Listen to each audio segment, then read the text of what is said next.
ప్రియులారా, ఎస్తేరు గ్రంథంలో నుండి మధ్యాహ్నం కొన్ని విషయాలు మనం చూచాము. ఎందుకు ముడతలు, పౌష్టికాహార లోపం, వేదిక నుండి అందవలసిన బలమైన భోజనం అందకపోవడం, అల్పాహారాలుగా లేదా అల్పాహారశాలలుగా సంఘం ఉండకూడదు.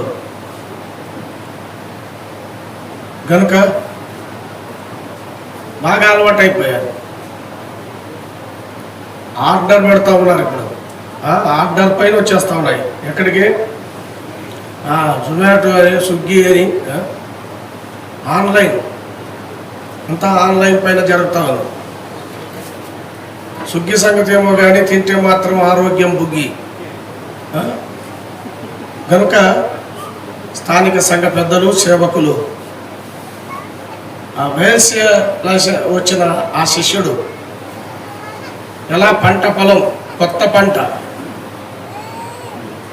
ఆ క్రొత్త గోధుమ వెన్నులు, ఆ పళ్ళు తెచ్చి అందించాడో, ఎప్పటికప్పుడు స్థానిక సంఘానికి తాజాగా వండి మార్చినప్పుడు సంఘం సుందరంగా ఉంటుంది, యౌవనవతిగా ఉంటుంది,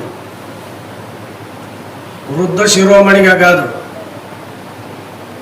కనుక వాక్యమనే ఉదక స్నానము చేత, నిర్మలమైన వాక్యము ద్వారా మనము ప్రక్షాళన చేయబడాలి, పోషించబడాలి. వాక్యము ప్రక్షాళన చేస్తుంది. ఒకవైపున వాక్యము, అదే వాక్యము మనలను పోషిస్తుంది, బలపరుస్తుంది. కనుక స్థానిక సంఘం ప్రభు యొక్క సంస్థానం, ఆయన పాలన. మీ జాగిర్దారే అంటారు కదా, ఆయన జాగిర్దారే. ఎవరు జాగిర్దారు? ప్రభు అయిన యేసుక్రీస్తు ఆయన స్వరక్తం ఇచ్చి సంపాదించిన సంఘం.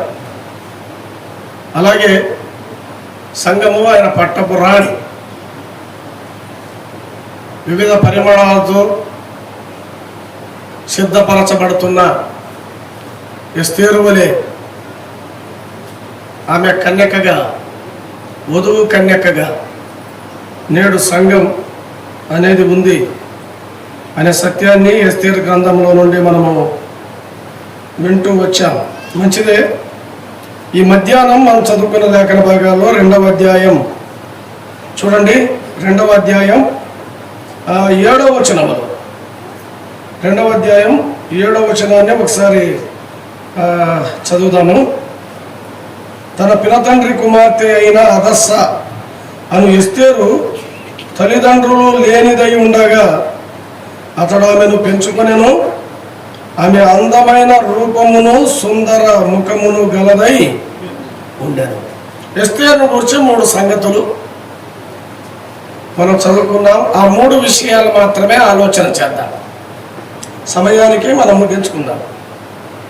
2వ అధ్యాయంలో ఆమె తల్లిదండ్రులు లేనిది అని రాశాడు. తల్లిదండ్రులు లేనిది, కుటుంబము లేనిది. ఆమె ఒక అనాథ బాలిక. ఆమె ఒక అనాథ బాలిక అంటే కుటుంబం లేనిది, తల్లిదండ్రులు లేనిది, కుటుంబం లేనిది. అంతేకాదు ఆమె అక్కడ ఒక బానిస యువతి.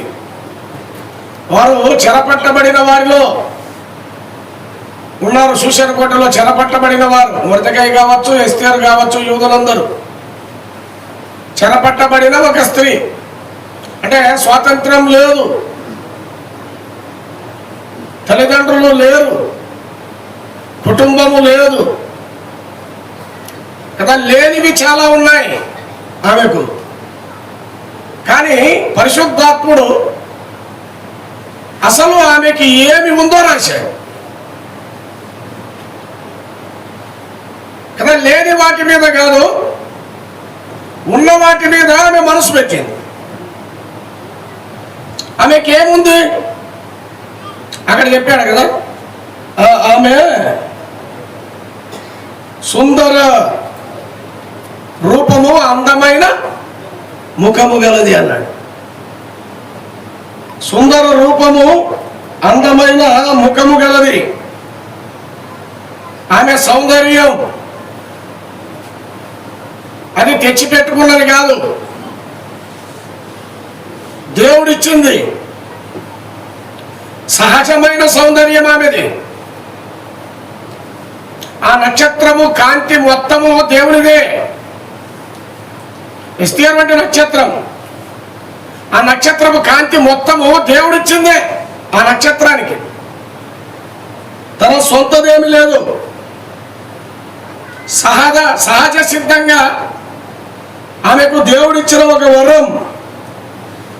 పిల్లరా, చాలా మంది లేని దానికోసమై ఆరాట పడతారు. దేవుడిచ్చిన దాన్ని బట్టి సంతృప్తిగా ఉండరు.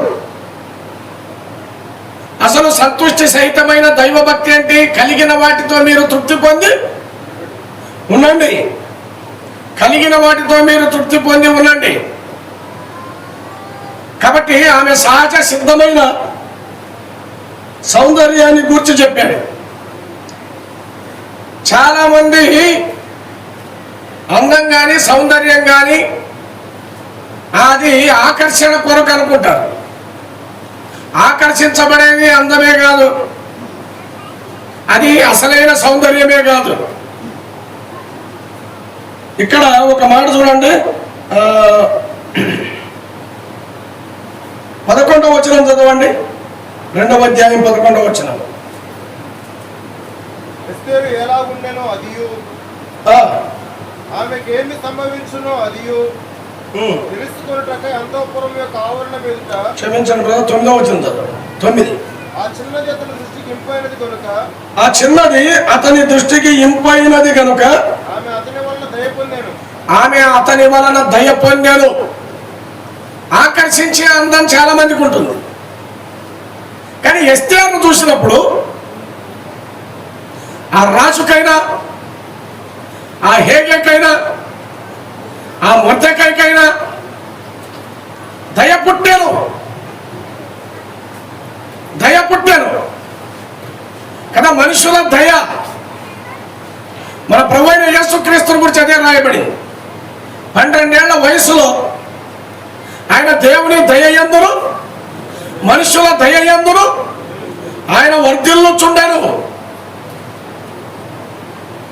దేవుని దయ యందు మనుషుల దయ యందు ఆయన వర్ధిల్లుచుండెను. 12 ఏళ్ల వయసులో ఆయన బోధకుల మధ్య కూర్చున్నాడు దేవాలయంలో. 20 ఏళ్ళు వచ్చిన ఆ మందిరంలో కూర్చొని వాళ్ళు చాలా మంది ఉన్నారు. 12 ఏళ్ల వయసులో బోధకుల మధ్య కూర్చొని ప్రశ్నలు అడుగుచు, ప్రశ్నలు వింటూ, జవాబులు వింటూ కదా. మరియా యోసేపులు ఆయన కొరకు గాలిస్తున్నారు. ప్రభు చెప్పాడు, నేను నా తండ్రి పనుల మీద ఉండవలనని మీరు ఎరుగరా? తిరునాళ్ళలో తప్పిపోయిన బాలుడు అనుకున్నారు. ఎవరిని? ఆ నిలవైన వారి మధ్య, ఆ యెరూషలేములో ఆ పండుగలు అక్కడ ఇక్కడ వెతుకుతున్నారు యేసు ప్రభు. ఇంకా మరియా యోసేపులు వెతుకుతూనే ఉన్నారు జాతరలో. మీకు తెలీదా? లోర్దు మాత తిరునాళ్ళ, కరుణగిరి తిరునాళ్ళ, ఆ తిరునాళ్ళల్లో ఉన్నారు ఇంకా మరియా యోసేపులు. ఎవరు వెతుకుతున్నారు? ఎవరు వెతుకుతున్నారు? యేసు ప్రభువుని వెతుకుతున్నారు. ఆయన తిరునాళ్ళల్లో జాతరలో ఉంటాడా? ఆయన ఎక్కడ ఉన్నాడు? దేవాలయంలో ఉన్నాడు. 12 ఏళ్ల వయసు అప్పుడు ఆయన గురించి వ్రాయబడిన మాట, ఆయన మనుషుల దయందును దేవుని దయందును వర్ధిల్లుచుండెను. ఎస్తేరు పరిస్థితి కూడా అదే. ఆమె అందం ఆకర్షించేదిగా లేదు, అభిమానించేదిగా ఉంది, ఆరాధించబడేదిగా ఉంది, చూసిన వారికి దయ పుట్టించేదిగా ఉంది. ఎందుకంటే అది దేవుడిచ్చిన సహజ సౌందర్యం. పిల్లరా, ఒక బ్యూటీ పార్లర్ బోర్డు మీద ఇలా రాయబడింది ఒక స్లోగన్, దేవుడు స్త్రీని చేశాడు, మేము అందమైన స్త్రీని చేస్తాం. చూడండి ఎంత తెలియో. ఆ సాతాను జ్ఞానం అది. దేవుడు స్త్రీని మాత్రమే చేశాడా? కదా, దేవుడు స్త్రీని చేశాడు, మేము అందమైన స్త్రీని చేస్తాం. దేవుడు అందమైన స్త్రీని చేయలేదా? దేవుడు అందం ఇవ్వలేదా? సౌందర్యం ఇవ్వలేదా? ఉదయమే బయలుదేరింది ఒక అమ్మాయి మేకప్ కిట్ పెట్టుకొని. వాళ్ళ అమ్మ అడిగింది, ఎక్కడికి పోయి అంటే, ఈరోజు మా తెలుగు మాస్టర్ అలంకారాలు నేర్పుతాడు. ఏం నేర్పుతాడు? అలంకారం. అందుకని మేకప్ కిట్ తీసుకొని పోయింది. వాళ్ళ అమ్మకి అర్థమైపోయింది, అమ్మ అలంకారాలు అంటే తెలుగు గ్రామర్, గ్లామర్ కాదు, గ్లామర్ కాదు. అలంకారాలు నేర్పడం అంటే తెలుగు వ్యాకరణం అది కదా, అర్థం కావడం లేదు పిల్లరా. అందుకే అందము మోసకరం, సౌందర్యం వ్యర్థం. ఏ అందమది? ఏ అందమది? దేవుడిచ్చిన అందం కాదు, దేవుడిచ్చింది కాదు. దేవుడిచ్చేవి ఏమైనా అవి సుందరమైనవే, అవి శ్రేష్టమైనవే. ఎస్తేర్కి ఏదైనా ఉందంటే దేవుడిచ్చిందే ఉంది పిల్లరా. అవి న్యాచురల్గా దేవుడిచ్చిన దాన్ని బట్టి. ఆనాడు మనుషుల దయను పొందింది, రాజుల దయను పొందింది. ఆమె హెచ్చించబడడానికి కారణం అది. ఏదో సూపర్ న్యాచురల్ పవర్స్ కలిగి ఉండాలని కొంతమంది ఆరడి పడుతూ ఉంటారు సంఘాలు. ఏదో అతీతమైన శక్తులు, అతీతమైన వరాలు కలిగి ఉన్నాం అన్నట్టుగా బయట క్రైస్తవ సమాజాల్లో చూస్తుంటాం. అపొస్తల కార్యంలోనే, గ్రంథంలోనే ఉన్నారు గారడి సీమోను. ఒకవైపున దేవుని వాక్యాన్ని బోధిస్తున్న అపోస్తలులు యథార్థంగా జీవిస్తూ వారు బోధిస్తూ ఉండగా ఒకడు గారడి చేసేవాడు ఉన్నాడు. ఈనాడు కూడా దైవ వాక్యాన్ని, సత్యాన్ని ఉన్నట్టుగా బోధించే వారి మధ్య గారడి చేసేవాళ్ళు ఉన్నారు. మాకేమో సూపర్ న్యాచురల్ పవర్స్ ఉన్నాయి, అతీతమైన శక్తులు ఉన్నాయి, మేము అద్భుతాలు చేస్తాం, మేము స్వస్థతలు చేస్తాం, మాకు దేవుడు వరం ఇచ్చాడు, దేవుడు ఇవ్వలేని దాన్ని ఇచ్చాడని చెప్పి మోసం చేసే క్రైస్తవులు చాలా మంది తయారయ్యారు. దేవుడు ఇవ్వలేని దాన్ని, పాడే వరం ఉండదు నేను పాడాలంటాడు, వాక్యం చెప్పే వరం ఉండదు నేను చెప్పాలంటాడు.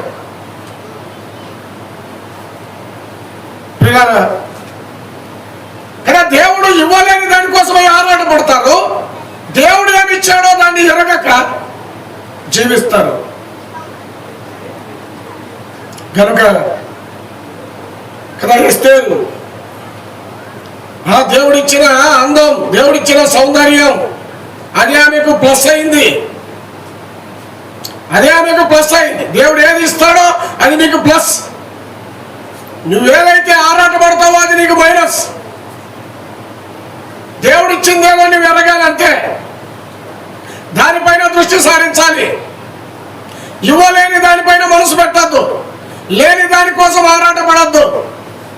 ఎస్తేరులో మనం చూసే అది ఒక లక్షణం. పిల్లరా, అలాంటి భక్తులు చాలా మంది ఉన్నారు కదా. దావీదుకి ఏముంది చెప్పండి? దేవుడిచ్చింది సహజ సిద్ధమైంది ఒడిశల. ఆ సౌలు యొక్క యుద్ధోపకరణాలు, యుద్ధ వస్త్రాలు ఆయనకు వాడుక లేదు, ఆయనకు అవసరం లేదు. గొల్యాతులు చంపడానికి దేవుడిచ్చిన వడిసెల చాలదా?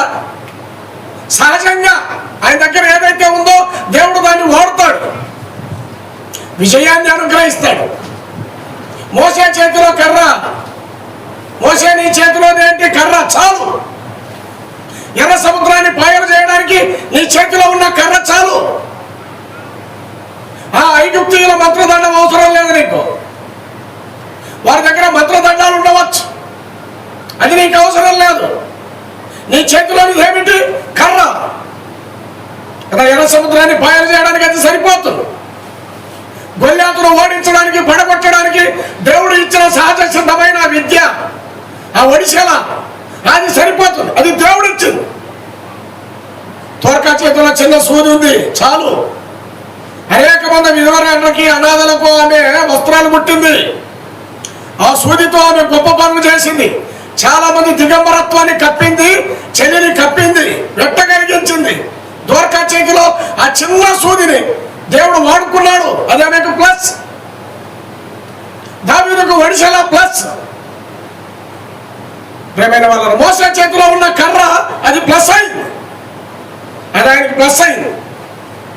అలాగే ఏలియా దగ్గర ఉండే దుప్పటి కదా ఎలీషాను ప్రోత్సహించడానికి, బలపరచడానికి అది సహాయమైంది. యోర్దాను నదిని చీల్చడానికి అది సహాయమైంది. పిల్లారా, అతీతమైనవేమి లేవు. ఏలియా దగ్గర దుప్పటి ఉంది చాలు, దావీదు దగ్గర వడిసెల ఉంది చాలు, మోసే చేతిలో కర్ర మాత్రమే ఉంది చాలు. పిల్లారా, కదా సహజ సిద్ధమైన అందం దేవుడిచ్చినవి అవి ఏమైనా ఆయన వాడుకుంటాడు. అది మనకు ప్లస్ అవుతుంది, ప్లస్ అవుతుంది, మనకు ప్లస్ అవుతుంది. కనుక లేని వాటి కోసమే మనం ఆరాట పడకూడదు అనే సత్యాన్ని మనం ఇక్కడ చూస్తున్నాం. ఆ చిన్నవాడి చేతిలో ఏమున్నాయి చెప్పండి? 5 రొట్టెలు 2 కదా. దేవుడు వాటిని తీసుకోలేదా, వాడుకోలేదా? అవి తప్ప ఏమున్నాయి? నీ చేతిలో ఉండేది అది ఏదైనా సరే, సహజ సిద్ధంగా దేవుడిచ్చింది ఏదైనా సరే, నువ్వు దేవుని కొరకు ఖర్చు కావాలన్నప్పుడు, వాడాలన్నప్పుడు అవి చాలు. ఎస్తేరు పర్షియా రాణి కావడానికి అది చాలు. దేవుడిచ్చిన అందం చాలు, ఆ సౌందర్యం చాలు, ఆ సహజమైన రూపం చాలు. పిల్లరా, మరొకటి అవసరం లేదు. అహియా అన్నాడు యరొబాము భార్యతో, వేషము వేసుకొని వస్తున్నావా? వేరొకటి అయినట్టుగా వస్తున్నావా? వేషం వేసుకొని వస్తున్నావా? వేరొకటి అయినట్టుగా వస్తున్నావా? పిల్లరా, ఎలా వస్తున్నాం? వేషం వేసుకున్నా, వేరొకరైనట్టుగా.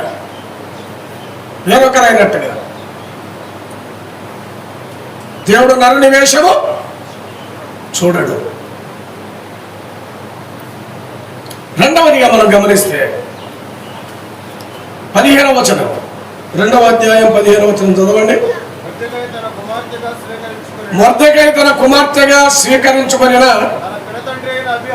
ఆ పినతండ్రి, తండ్రి పేరు రాయబడింది అబీహాయిలు. ఎస్తేరు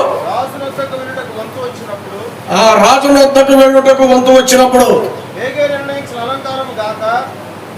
నిర్ణయించిన అలంకారము కాక ఆమె ఏమీ కోరలేదు అని రాశాడు. పైన మనం చదివితే ఆమె ఏమి కోరును? రాజు దగ్గరికి వెళ్ళడానికి అసలు ఆమె ఏమి కోరుతుందో దాన్ని పొందడానికి ఆమెకు అర్హత ఉంది. ఆమె ఏమి కోరును? ఇప్పుడు ఆ స్థానానికి వచ్చింది.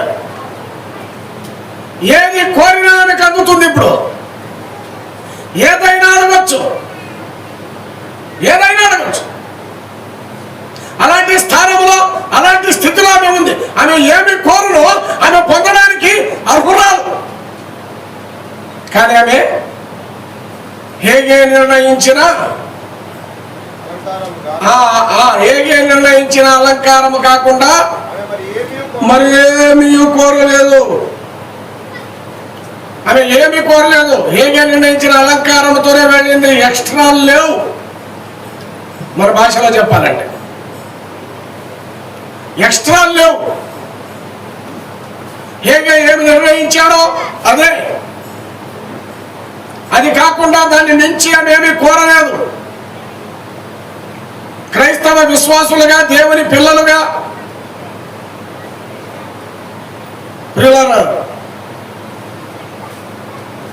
కదా మన హద్దుల్లో దేవుని ఆత్మ నిర్ణయించిన మేరకు విశ్వాసులుగా, దేవుని పిల్లలుగా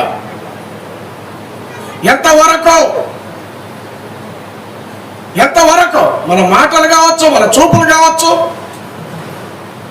మన అలంకారాలు కావచ్చు, మన వ్యక్తిగత జీవితం కావచ్చు, దైవాత్మ నడిపింపులో ఏ మేరలో ఎంతవరకు దాన్ని మించి వెళ్ళడం, దాటి వెళ్ళడం మంచిది కాదు. ఇది ఆమె నడవడిని గురించి చెప్తుంది. ఈ వచనము ఆమె ప్రవర్తన గురించి మాట్లాడుతుంది. ప్రియులారా, ఒక వ్యక్తిని తూచే త్రాసు అతని నడతే కానీ అతని వృత్తి కాదు, లేదా అతని ఆస్తిపాస్తులు కావు, లేకపోతే ఇంకేమి అంతస్తులు కావు. ఒక వ్యక్తిని తూచే త్రాసు అతని నడత. దేవుడు నన్ను త్రాసులో తూచుడుగాక. యోబు అన్నాడు, దేవుడు నన్ను త్రాసులో తూచుడుగాక. ప్రవర్తననే త్రాసులో తూచితే మనం తేలిపోతామా, నిలబడతాం. ఒక వ్యక్తిని తూచే త్రాసు అతను నడితే ఆమె సామాన్యంగా ఉండడానికి నిర్ణయించింది. సామాన్యమైన యువతిగా, సామాన్యమైన బాలికగా, సాధారణమైన స్త్రీగా, ఎంత మట్టుకో అంత మట్టుకే జీవించడానికి ఇష్టపడింది. పిల్లారా, ఈ ప్రపంచంలో సామాన్యంగా జీవించిన వారు గొప్పవారయ్యారు. సామాన్యంగా బ్రతికిన వారు గొప్పవారయ్యారు. వారు ప్రపంచాన్ని ప్రభావితం చేసినట్టుగా ఎవరు ప్రపంచాన్ని ప్రభావితం చేయలేదు. కేవలం 2 చీరలు, ఒక బకెట్ మాత్రమే కలిగిన మదర్ తెరీసా ప్రపంచాన్ని ఎంతగా ప్రభావితం చేసిందో అని ఒక సామాన్యంగా బతికింది. ఆమె సామాన్యంగా జీవించిన స్త్రీ. చివరికి ఆమె దగ్గర ఏం లేవు, 2 చీరలు, ఒక బకెట్. సాధారణంగా బతికింది. పైబట్ట లేకుండా జీవించిన గాంధీ, ఆ జాతి పిత, పై వస్త్రం లేకుండా కూడా ఆయన జీవించాడు. లేవని కాదు, అవసరం లేదని. లేవని కాదు, నాకు అవసరం లేదని.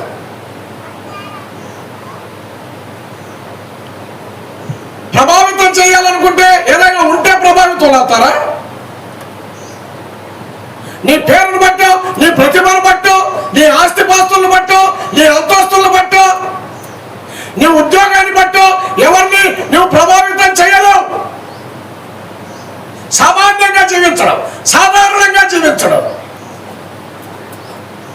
మానవునికి అతీతంగా బ్రతకడం చేతనవుతుంది, కానీ సామాన్యంగా బ్రతకడం చేత కాదు. సామాన్యంగా ఉండడం చేత కాదు. పిల్లరా, ఆడంబరాలు లేకుండా, ఆర్భాటాలు లేకుండా,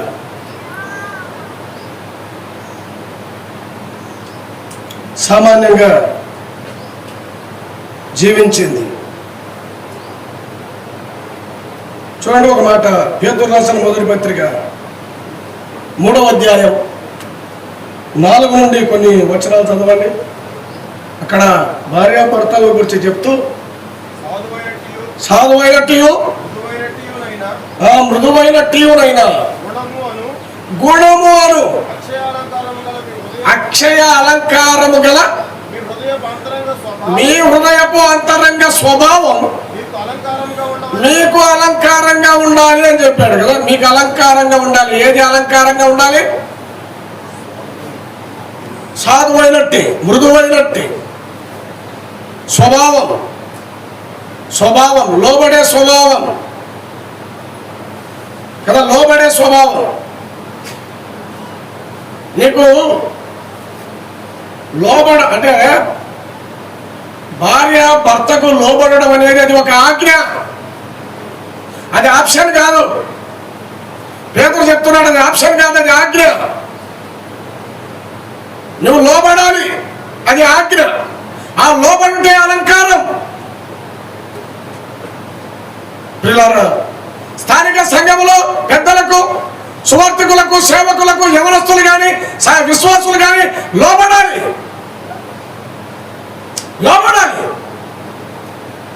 లోబడుట అలంకారం, సాధుత్వం అలంకారం, మృదుత్వం ఒక అలంకారం. ఫిలిప్ బ్రూక్స్ అనే ఒక దైవజనుడు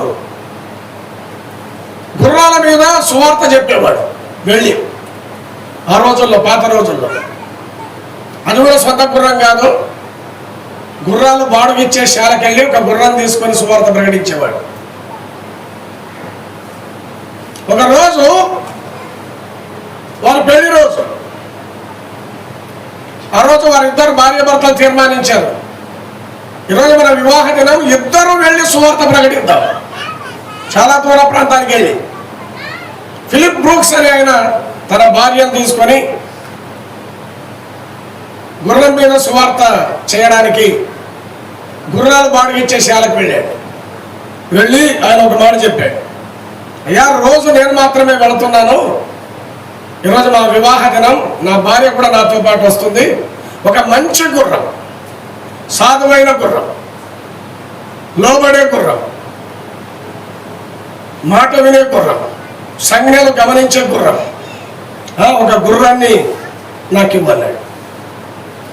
సరే, అంతలోనే ఒక తెల్ల గుర్రాన్ని తీసుకొచ్చి బయటికి, ఇది చాలా మంచి గుర్రం సార్, ఇది బాగా లోబడుతుంది, సాధువు, సంజ్ఞలు కూడా గమనిస్తుంది, ఇది చాలా మంచి గుర్రం అని చెప్పాడు. ఆయన కొంచెం ఆలోచిస్తున్నాడు. ఏం సార్ ఆలోచిస్తున్నారు అన్నాడు. ఏం లేదు, నాదొక విన్నపం, ఈ గుర్రాన్ని మా చర్చిలో మెంబర్గా చేరుస్తావా అని అడిగాడు. ఈ గుర్రాన్ని మా చర్చిలో మెంబర్గా చేరుస్తావా అని అడిగాడు. ఏ సార్, గుర్రం ఏంటి, మీ చర్చిలో మెంబర్ ఏంటి అన్నాడు. నిజమయ్యా, ఈ గుర్రం లాంటాడు ఒక్కడు లేడు మా సంఘంలో, ఈ గుర్రం లాంటాడు ఒక్కడు లేడు, లోబడేవాడు లేడు, మాట వినేవాడు లేడు, సంఘాలు గమనించేవాడు లేడు. ఈ గుర్రము మా చర్చిలో సభ్యుడైతే ఎంత బాగుండు.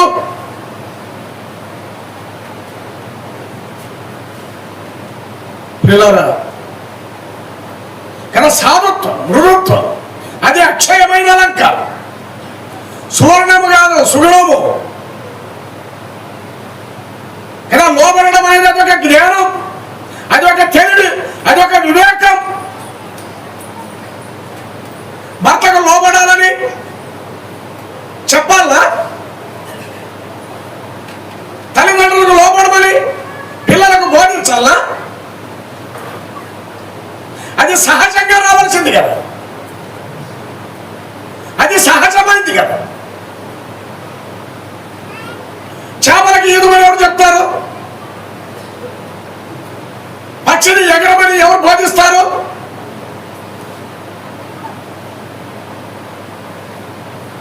సువాసనలు వెదజల్లమని పువ్వుకు నేర్పించే వాళ్ళు ఎవరు?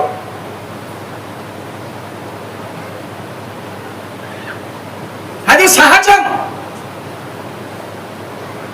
భర్తకు భార్య లోబడడం సహజం, తల్లిదండ్రులకు పిల్లలు లోబడడం సహజం, యజమానులకు దాసులు లోబడడం సహజం, సంఘ పెద్దలకు, సువార్థికులకు, విశ్వాసులు లోబడడం అది సహజం.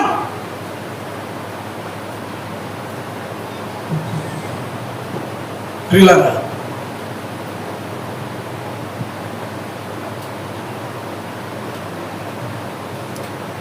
ఆ వివేకం ఉండాలి, ఆ వివేచన ఉండాలి. అందుకే చెప్పాడు, వివేకం లేని సుందర స్త్రీ పందిముక్కున మెరుగు బంగారు. పందిముక్కున బంగారు కంబి వంటిది. గాడిద తోకకు వెండి జడ కుచ్చు కడితే ఏమందంగా ఉంటుంది? కుక్క చెవులకు బంగారు లోలాకలు వేలాడదీస్తే ఏం బాగుంటుంది? వివేకం లేకుండా ఏమున్నా ప్రయోజనం ఏంటి? వివేకము లేని సుందర స్త్రీ పందిముక్కన మరియు బంగారు కమ్మే. అంటే సహజమైన రీతిగా జీవించడం, సామాన్యంగా బ్రతకడం. ప్రియులారా,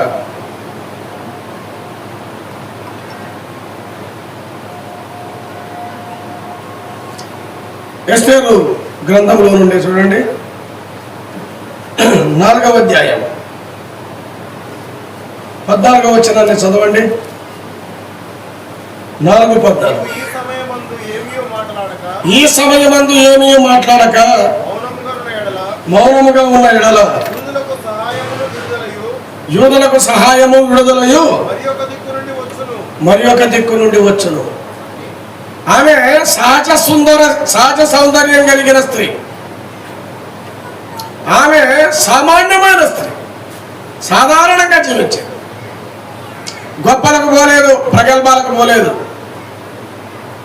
రెండవదిగా అది. మూడవదిగా చూడండి, అక్కడ వ్రాయబడిన మాట ఏంటంటే, నీవు ఈ సమయమందు ఏమీ మాట్లాడక మౌనంగా ఉన్న ఎడల యూదులకు సహాయము విడుదల మరి ఒక దిక్కు నుండి వస్తుంది. ఓ ఎస్తేరు, నీవే మా దిక్కు కాదు, నీవే మా సహాయం కాదు, నీవే మాకు ఆధారం కాదు. దేవుడు నిన్ను ఆ స్థానంలో ఉంచాడు. కాబట్టి దేవుడు నిన్ను ఆ స్థానంలో ఉంచాడు కనుక నువ్వు ఆ స్థానంలో చేయవలసిన పని నువ్వు చేయి. దేవుడు ఆ స్థానంలో ఉంచాడు కనుక మౌనంగా ఉండొద్దు. యూదుల పక్షంగా మాట్లాడు, నీ ప్రజల పక్షంగా నువ్వు మాట్లాడు. నీ ప్రజలందరూ నశించకుండా నీవు మాట్లాడు. ఒకవేళ నువ్వు మాట్లాడకపోతే యూదులకు సహాయము విడుదల మరి ఒక దిక్కు నుండి వస్తుంది. అంటే మేము దిక్కు లేని వారం కాము.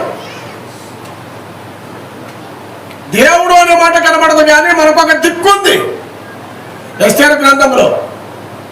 ఆ దిక్కే దేవుడు. మన దిక్కైనా, మన మొక్కైనా, మన హక్కైనా ఆయనే మన దిక్కు, ఆయనే మన సహాయం, ఆయనే మనకు విడుదల, ఆయనే మనకు క్షేమం, ఆయనే మన ప్రశ్నలకు లేదా మన సమస్యలకు ఆయనే జవాబు. వాడు ముందుకు రాలేదు, వీళ్ళు ముందుకు రాలేదని బాధపడుతూ ఉంటారు సంఘ పెద్దలు, సేవకులు. ఒకవేళ నువ్వు ముందుకు రాకపోతే దేవుడే కలిగించుకుంటాడు, చొరవ చూపుతాడు, భర్తీ చేస్తాడు. కొంతమంది ఎందుకు ముందుకు రారంటే, నేను లేకపోతే సభలు జరుగుతాయి, నేను లేకపోతే పాటలు పాడతాను, నేను లేకపోతే దేవుడు లేకుండా చేస్తాడు. నేను లేకపోతే అన్నావు అనుకో, అసలు నిన్నే లేకుండా చేస్తాడు, నిన్నే లేకుండా చేస్తాడు. అదే హెచ్చరిక ఇచ్చాడు. నువ్వు బ్రతుకుతావని నీవు అనుకుంటున్నావా? నీవును నీ తండ్రి ఇంటి వారు నశించెదరు. ఏదో రాజభవంతిలో ఉన్నాను అనుకుంటున్నావు కాబట్టి తప్పించుకుందును అనుకుంటున్నావా? ఈ సమయాన్ని బట్టే దేవుడు నేను తీసుకొచ్చాడని మొర్దెకైకి అర్థమైంది, ఎస్తేరుకు కూడా అర్థమైంది. అందుకే షూషను కోటలో ఉన్న యూదులందరినీ సమకూర్చు, ఉపవాస దినము చాటించండి, నేను నశించిన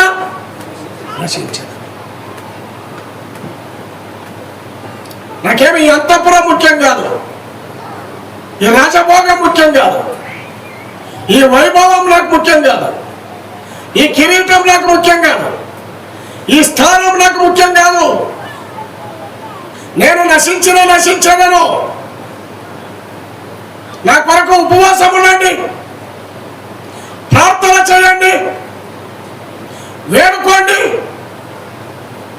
ప్రియులారా, 5వ అధ్యాయం 1వ వచనములో 3వ దినమందు ఎస్తేరు రాజభూషణములు ధరించి ఆ రాజనగర్ యొక్క ఆవరణములో రాజు సన్నిధికి వెళ్ళి నిలిచారు. ఆమె సాహసవంతమైన స్త్రీ, ఆమె వణకలేదు, భయపడలేదు. ఆ ప్రక్క వచనంలో ఒక మాట ఉంది, కావాలంటే చూడండి. 4వ అధ్యాయం 10వ వచనం. 4:10 చదవండి. పిలువబడక పురుషుడే గాని స్త్రీయే గాని రాజు యొక్క అంతర్గృహములో ప్రవేశించుట నేరము, అది మరణ శిక్ష. పిలువబడకుండా రాజు యొక్క అంతర్గృహంలో ప్రవేశించడానికి వీలు లేవు. అది మరణదండన. అయినా ఆమె తెగించింది. దేవుని ప్రజల పక్షంగా ఆమె నిలబడింది. రాజభూషణములు ధరించుకొని ఆవరణములో రాజు ఎదుట ఆయన సన్నిధిలో నిలిచింది. ప్రియమైన వాళ్ళరా, నేను నశించదను అనే మాట తన స్వకీయుల పట్ల అనుకుంటే భారం. పిల్లరా, నశించే ఆత్మల పట్ల మనకుందా? కానీ మన చుట్టుప్రక్కల ఇరుగు పొరుగు వారు ఎంతమంది నాశనానికి జోగుతున్నారు, ఎంతమంది శిక్ష కింద ఉన్నారు, ఎంతమంది చెరపట్టబడి ఉన్నారు, ఎంతమంది బానిసత్వంలో బ్రతుకుతున్నారు, ఎంతమంది పాప శృంఖలాలలో ఉన్నారు. ఆ చింత నీకుందా? ఆ బాధ నీకుందా? అది నిన్ను దహిస్తుందా? అయ్యో, సువార్త ప్రకటించకపోతే నాకు శ్రమ, సువార్త ప్రకటించవలసిన భారం నా మీద మోపబడి ఉంది. పిల్లరా, ఒక భక్తుడు అన్నాడు, థామస్ బ్రూక్స్, 16వ శతాబ్దంలో, విందు ఆరగించినట్టుగా మరణము స్వీకరించినట్లు దైవ సన్నిధిని లేదా దైవ సన్నిధి హతసాక్షులకు తోడ్పడి అన్నాడు. విందు ఆరగించినట్లుగా మరణము స్వీకరించినట్లు దైవ సన్నిధి హతసాక్షులకు తోడ్పడాను. మరొక భక్తుడు అన్నాడు, శోకించే దినాలు ఉత్సవ దినములకు జన్మనిచ్చును అన్నాడు. శోకించే దినాలు ఉత్సవ దినములకు జన్మనిచ్చును. యూదులు 3 రోజులు వారు ఉపవాసం ఉన్నారు, గోరెపట్ట కట్టుకున్నారు, తలపైన బుగ్గి పోసుకున్నారు, వారు ఏడ్చారు, దేవుని సన్నిధిని వారు మొరపెట్టారు, వారు శోకించారు. పిల్లరా, శోకించే దినాలు వారికి ఉత్సవ దినాలుగా మారాయి, పండుగ దినాలుగా మారాయి. శత్రు పన్నాగం వీగిపోయింది. ఆ దుష్టుడి పాచికలు పారలేదు. వాడు ప్రతి నెల ప్రతి రోజు చీట్లు వేస్తూ వచ్చాడు. చివరి నెలలో చీటి పడింది 13వ తారీఖున 14వ తారీఖున. ఏ రోజైతే వారు సంహరించబడాలో ఆ రోజు వారు పూర్ణిమ పండుగ చేశారు. శత్రు యొక్క పన్నాగాలు పండుగగా మారాయి. శోకించే దినాలు ఉత్సవ దినాలు అయ్యాయి. పిల్లరా, ఆయన ఏమైనా చేయగలడు, ఆయన ఏమైనా చేయగలడు. గనుక ఈ సాయంకాలం ఆయన ఏమైనా చేస్తాడు. కానీ అందులో నీ బాధ్యత ఏంటి? నీ భారం ఏంటి? నీ భాగం ఎంత? ఈ లోకంలో ఆయన కొరకు మనం హతసాక్షులుగా కాకపోయినా సాక్షులుగా అయినా బ్రతుకుదాం, సాక్షులుగా అయినా జీవిద్దాం. ఒక భక్తుడు అన్నాడు, హెన్రీ రోజ్, శిరచ్ఛేదనం చేయబడే సమయంలో ఎదురుగా కత్తి పట్టుకొని నిలబడ్డ ఆ శత్రువు వైపు చూసి ఒక మాట అన్నాడు, నాకు 2 తలలుంటే ఎంత బాగుండేది. ఎందుకు? నాకు 2 తలలుంటే ఎంత బాగుండేది, నాకు 2 తలలుంటే ఎంత బాగుండేది. శత్రువు సిగ్గుపడ్డాడు, శత్రువు సిగ్గుపడ్డాడు. అతని చేతులు వణికాయి.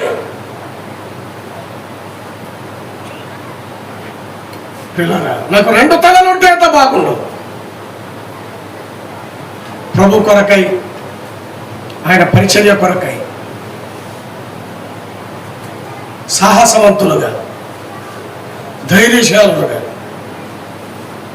పిరికివారుగా కాకుండా నిలబడవలసి వచ్చినప్పుడు మనం నిలబడితే దేవుడు తన కార్యాన్ని జరిగిస్తాడు. దేవుడు ఈ మాటల్ని మన కొరకై దీవించి ఆశీర్వదించును. కాక